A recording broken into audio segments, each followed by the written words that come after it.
this is Diligence here. Sorry being AWOL for a little bit, being the entire Thanksgiving was doing research on my supposedly Thanksgiving giveaway, which I was gonna do very, very detailed, or actually am doing, because I'm still doing it. I ended up doing way more research than I intended to. So what we did is, on Patreon, what we decided to do is we decided to pick 3 stock that I will do in-depth analysis, and I intended to make short videos, but then when I'm doing more and more research, there are more and more things to look at. For example, the first stock we decided to do Sova, and then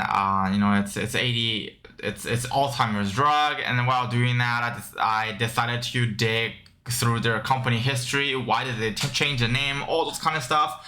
Which a intended 5-minute video, very simple, talking about the potential of it, price range of it, goes into a 12-minute video, and then now it's reaching 20-minute video. So then it's kind of bad. So I decided to sort of restructure it a little bit, edit it differently in 2 different videos. One is the short version, the other one is the long version. And then, as you guys know, the new variant is coming out, and the new variant.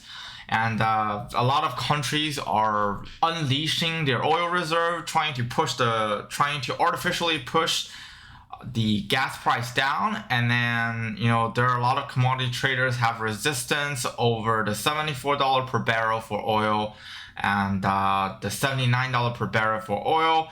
And then, as we all know, last Friday, the market was brutal. And today, a lot of people are expecting a rebound. While I'm just editing my videos and everything, I saw a lot of very interesting red flags coming out. And I'll show you guys some red flags while I'm still editing and adding more stuff to my supposedly Thanksgiving giveaway, the 3 stock analysis. And I think because this week I also have finals and next week I have finals, I might delay that a little bit. Again, it's been crazy. The market isn't doing us a favor too well. And there are a lot of very interesting red flags in the international market indicating that the SPY, let's look at the SPY. The SPY is entering a flattening stage, which means it will go flat around like the 462 to 465, this range.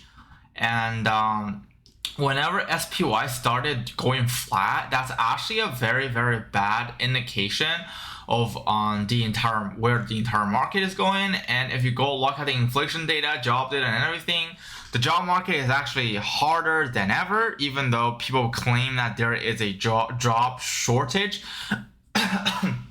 What does it mean by having a job shortage?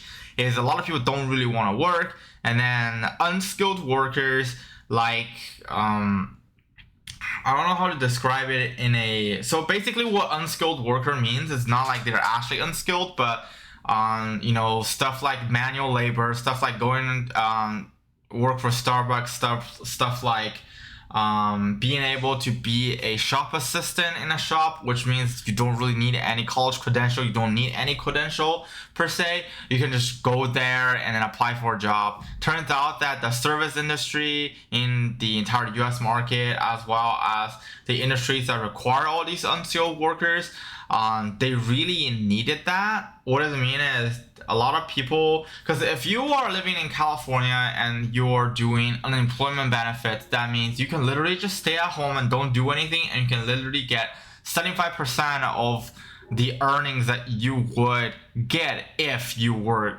to work for one of those companies, like, I don't know, go to Nordstrom or work for a Starbucks and anything, minus all of the new signing bonus and everything.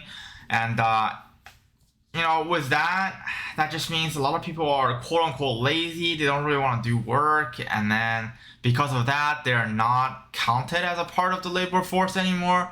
So the labor participation data, if you go look at it, it's actually kind of sketch. And what it really mean is not a lot of people are willing to work, and because it's winter and usually labor force also have seasonality, that means in the winter a lot of people weren't willing to go to work because it's kind of cold. And you know, with all of that, a lot of people are tend to staying home and not generating income.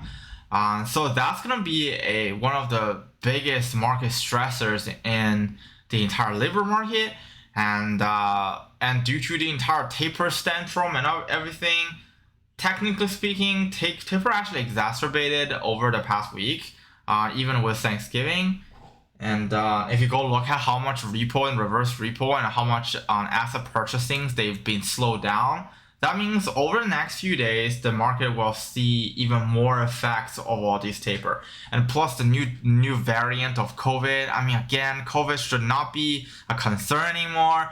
And if you are a seasoned doctor or virologist, you will understand that the speed of virus variation creation is always going to be faster than the medical response coming out of a lot of these vaccine companies or drug companies. We already have Pfizer's drug that is super effective.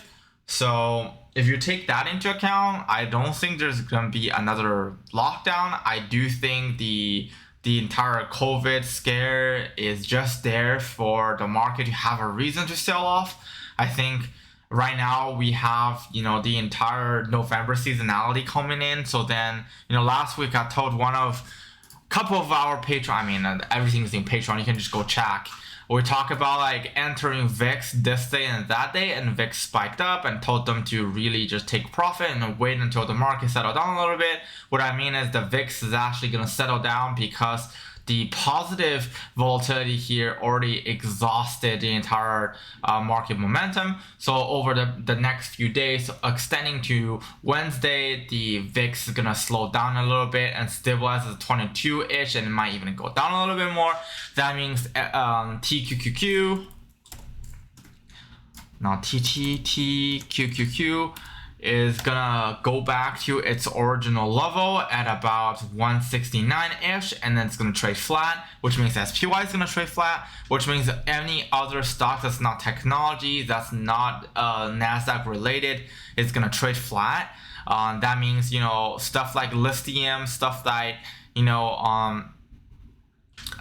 electric cars is gonna go back to its original level of all-time high, and then it's gonna flatten out a little bit more.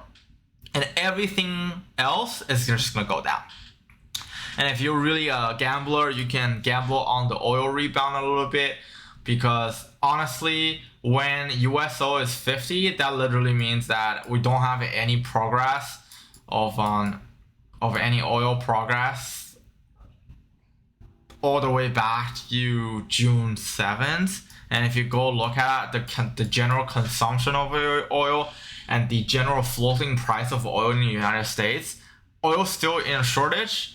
And as we know, in winter, usually the government will subsidize oil, but due to budget costs and other things this year, the oil subsidy is actually for general public is actually decreased.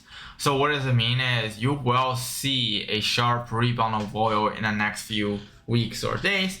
And for those of you who are interested in natural gas, yes, I added more position. Yes, my other positions are bleeding on, including our long-term bets, well, other than Fisker. Fisker is just doing what is doing at this moment.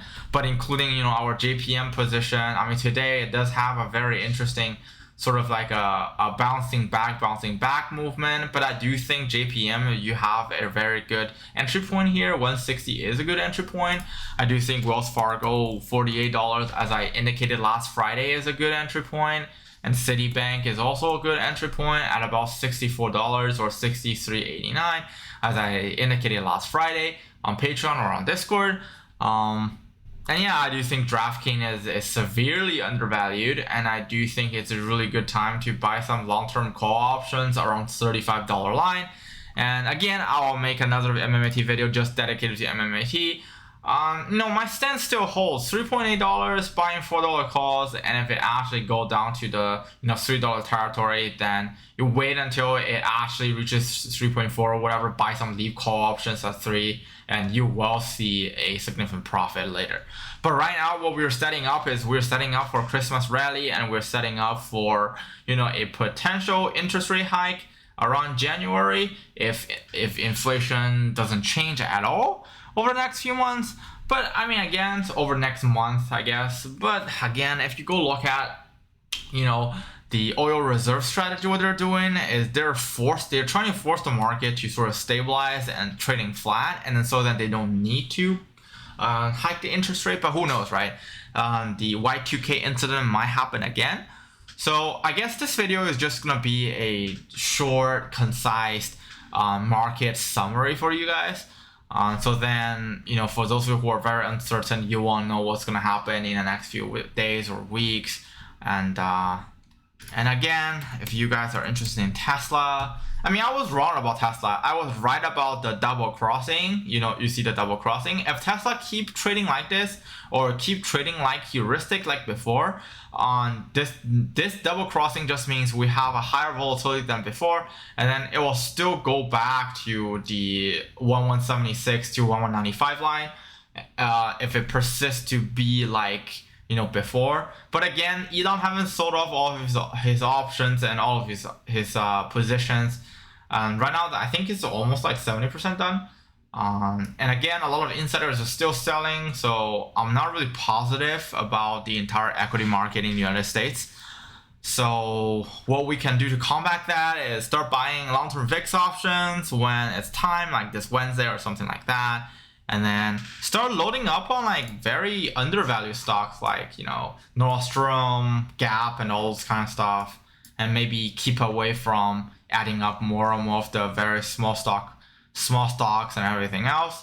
And again, I'm very positive about Robinhood because like the insiders entry points is literally their option exercising price is like 26.60. So I don't see this you know, stay at this price range really for a longer period of time. But again, it's bleeding because less retail investors are investing, and because a lot of institutional investors started selling early on last week. Therefore, a lot of retail investors got margin called. So then by the beginning or end of Christmas, if Robinhood is gonna have a statement, it's gonna be, hey guys, like retail investor flow actually decreased. So then we will see a final drawdown of the, you know, of market saying, hey guys, like the outlook isn't that great. But we all know that the outlook isn't great. My plan for Robinhood is I have a couple of hundred shares. I'm just gonna have it. My average price is around their actual IPO indication price on the S1. So around $33, $30, $29, and I hold some $26, $27 calls. I intend to hold them for a little bit longer and see what happens. And I think if I'm right, I will see it bounce back to 34 in no time, but I could be wrong too. Anyways, this is it for this video. If you like those kind of content, smash the like button and subscribe so you guys are on the upside. And yes, I'm still working on those Thanksgiving giveaway. I think those are gonna be Christmas giveaway now, considering I'm busy with finals. And yeah, you guys will see. It will cover fundamentals. It will cover what's gonna happen if A, B, C happens, and it's gonna go back to the very popular style. And I'm gonna have timestamps on each individual, you know, on all of the sections. Like, okay, this is the overview, this is the fundamentals, this is the price ranges, the technical analysis, and blah blah blah blah. It might become a couple of short videos combined together, or it can be a long video, or it might just be a short video and a long video, depending on how the editing goes and just generally the flow of the video. See you guys on the upside.